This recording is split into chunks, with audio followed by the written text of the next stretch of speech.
Kembali lagi bersama Mimin Yogi di sini di channel Bos One Piece. Gimana bosku, udah pada baca manga One Piece chapter 1032 belum? Yuklah ikutan bareng Mimin yuk kita bahas bersama-sama. Oke, chapter 1032 yang disuguhkan Oda Sensei kali ini berjudul Pedang Kesayangan Oden. Di covernya, Yamato terlihat bersama dua kucing hitam sedang mengantarkan paket kepada seorang nenek tua yang tinggal di puncak bukit. Duh, Oda Sensei, cantik-cantik gitu kok disuruh gosen ya. Dan ternyata cover ini merujuk pada perusahaan transportasi asal Jepang yang bernama Yamato Transport. Di Jepang, orang-orang pada sering nyebut perusahaan ini dengan sebutan Kuroneko. Mungkin Oda Sensei lagi ngendorse perusahaan ini kali ya. Chapter dimulai dengan Fusho Marco, aka Marco the Phoenix, terlihat sedang dalam mode Phoenix-nya, sedang membawa Izo mengudara sambil bercakap-cakap perihal situasi emergensi di hadapan mereka.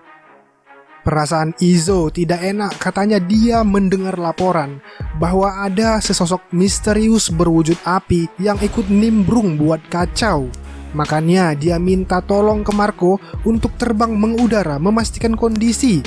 Dan terlihat mereka dari atas, ternyata Big Mom masih asyik baku hantam dengan dua preman Binjai, Law dan Kid. Salam dari Binjai. Nah, di situ terlihat juga para dedengkot Kaido coba-coba untuk kabur meninggalkan lantai peperangan, mengingat di chapter lalu mereka sampai kencing celana kala menyaksikan keganasan Apika Zenbo. Baru aja satu kaki melangkah untuk kabur, sial untuk mereka. Para samurai malah menutup jalan kabur. Dengan meriam, para samurai memborbardir pintu keluar hingga reruntuhan menutup akses keluar. Selamat para cucungu, welcome to the hell. Berpindah ke lantai bawah basement kedua, Scratchman Apo terlihat masih mencoba mendekati Yamato disusul Diaz Drake yang juga mengejar Apo. Ya, saling kejar-kejaran deh namanya. Fuga juga terlihat berlari mengikuti Yamato tak jauh dari posisi wanita tomboy berparas ayu itu. Terlihat di sini Fuga sangat suka dengan Yamato, mengindikasikan bahwa mereka itu sebenarnya berteman. Tubuh Fuga juga dapat kita lihat mirip layaknya Centaur karena separuh tubuhnya berbadan kuda. Yamato yang melihat Fuga di sampingnya kemudian bicara, "Fuga, lama tak jumpa kawan, tapi aku lagi buru-buru nih, nanti yo friend." "Fuga ga," jawab si Fuga yang hanya bisa bilang dua kata, yaitu fu dan ga, Fuga. Sementara itu dari lantai 2, dedengkot Kaido pun berteriak melalui pengeras suara ke seluruh lantai, melaporkan sang api yokai aka Kazenbo sedang menuju ke lantai dasar. Dan tiba-tiba beberapa orang terlihat sedang terjun bebas dari lantai di atas Yamato berada. Rombongan terjun bebas pertama adalah Brook dan Robin yang pas sekali mereka landing di kasur empuk alias di atas kepala Fuga. Rombongan kedua yang mana adalah anggota CP0 terlihat ancang-ancang mendarat di tempat yang sama sehingga memaksa Brook dan Robin pasang badan untuk baku hantam. Sialnya bagi dua CP0 itu, belum lagi sampai ke lokasi landing, sang api yokai malah muncul dari belakang dan kedua agen itu pun dilapisi jago merah Kazenbo. Ini tentu merupakan sebuah berita buruk bagi orang-orang yang ada di lantai Yamato berada, karena sang api yokai telah sampai di sana. Yamato yang melihat keganasan api yokai di sana pun berkata, "Ini gawat, kalau dibiarkan pulau ini pasti bakal hancur dibuatnya. Fuga, aku butuh bantuanmu," tegas Yamato yang kemudian dibalas Fuga, "Fuga." Brook dan Robin yang masih nongkrong di kepala Fuga pun buru-buru turun ke lantai, bersiap kabur sembari agen CP0 masih bergulat dengan api. Dan ketika agen CP0 berhasil keluar dari kobaran api, mereka terlihat baik-baik saja. Namun mereka yang mendengar ada suara bising di telinganya, ternyata itu adalah ulah Scratchman Apo yang coba-coba freelance jadi paparazzi mengambil gambar mereka. Apa anjing Tenryubito di kastil Kaido? Impresif. Bakal viral nih kalau ku jual ke Morgans, kata Apo. Bacot kau noob, balas seorang agen CP0 itu sambil menerjang tubuh Apo dengan shigun yang membuat tubuh Apo tergeletak jatuh di lantai bersimbah darah.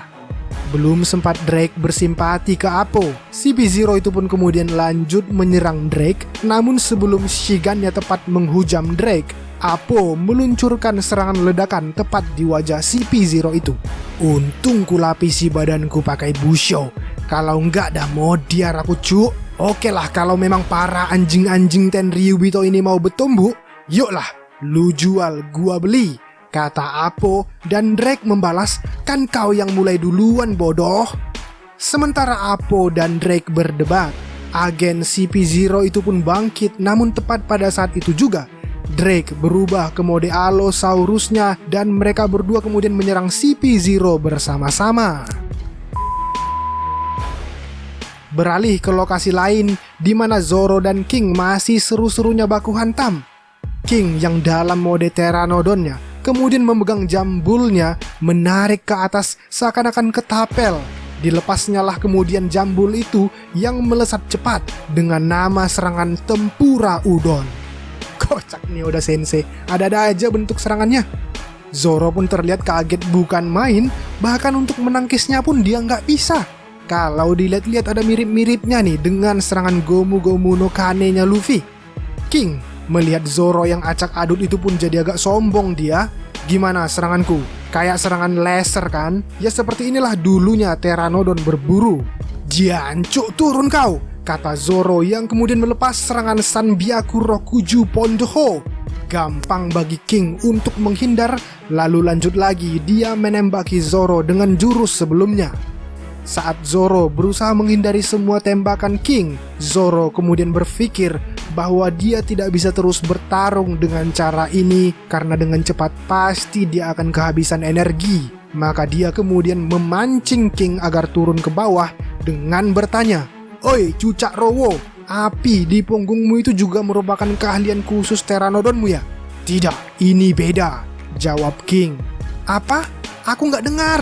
Turunlah sini lawan aku berdebah. Santoryu Kokujou Otatsumaki." Dengan itu Zoro lagi-lagi menyerang King, tetapi King dengan gampang hanya menutup diri dengan sayapnya dan memblokir semua serangan Zoro itu. Tanya lagi dong Zoro, "Oi cucak rowo, memang sekuat itukah kulit kalian para dinosaurus dan naga?" Lalu King menjawab, "Betul sekali, tapi aku memiliki sesuatu yang beda dari yang lain. Aku ini lebih spesial." King lalu berubah ke wujud manusianya dan bertarung langsung melawan Zoro. King kemudian berkata, "Sekarang ayo bermain pedang. Aku suka pedang." Zoro yang menahan serangan pedang King itu lalu berpikir dan dalam hati dia katakan, "Aneh, dia sudah kena serangan pedangku berkali-kali, tapi tidak ada darah sama sekali. Sayap itu, mungkin sayap itu bukan hanya digunakan untuk terbang. Api juga terlihat selalu membara di punggungnya. Apakah itu karena buah iblis? Sepertinya tidak. Apakah dia manusia ikan? Atau mungkin dia memiliki darah para raksasa? Atau jangan-jangan dia memang dari ras yang belum diketahui orang banyak? Yang pasti, jika aku tidak berhasil menemukan rahasia orang ini, sampai Orochi berubah jadi tampan pun, aku tak akan bisa mengalahkannya." Dan saat Zoro memikirkan semua itu, King menyerang Zoro dengan kekuatan penuhnya. Zoro menangkis serangan itu, tapi saking kuatnya, Zoro bahkan sampai terpental jauh ke bebatuan hingga ia tersungkur di tanah. Di saat-saat terlelah Zoro, tiba-tiba dia mendengar suara. Suara apa ini? Suara shamisen? Tidak mungkin. Dan tiba-tiba Enma menjadi tak bisa dikontrol dan mulai menghisap haki Zoro, persis sama ketika pertama kejadian serupa terjadi. Hanya ada dua kata yang diucap Zoro melihat keganasan Enma itu. "Wah, Enma!" Berpindah lokasi lagi ke ruang harta kastil Onigashima, yang mana di sana ada Shogun terlaknat di muka bumi, Shogun Orochi. Sembari ia menunggu kedatangan Fukurokuju, Orochi pun juga mendengar sesuatu dan berkata, Suara shamisen kah itu? Orang bodoh mana yang memainkannya di tengah-tengah perang besar seperti ini? Sepertinya itu dari ruang sebelah. Orochi pun bangkit. Dibukanya dengan perlahan pintu itu dan berkata, "Apa? Komurasaki?" Ya, kita melihat Komurasaki duduk dengan manisnya, memainkan shamisen dengan merdunya. Orochi terkejut terheran-heran dan berkata, "Apakah ini yang namanya di akhirat? Atau mungkin hanya mimpi?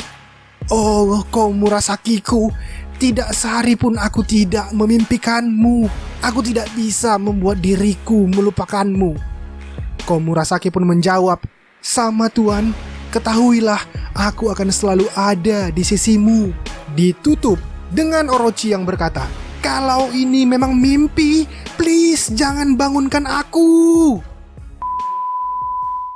Demikianlah review lengkap manga One Piece chapter 1032 kali ini bosku.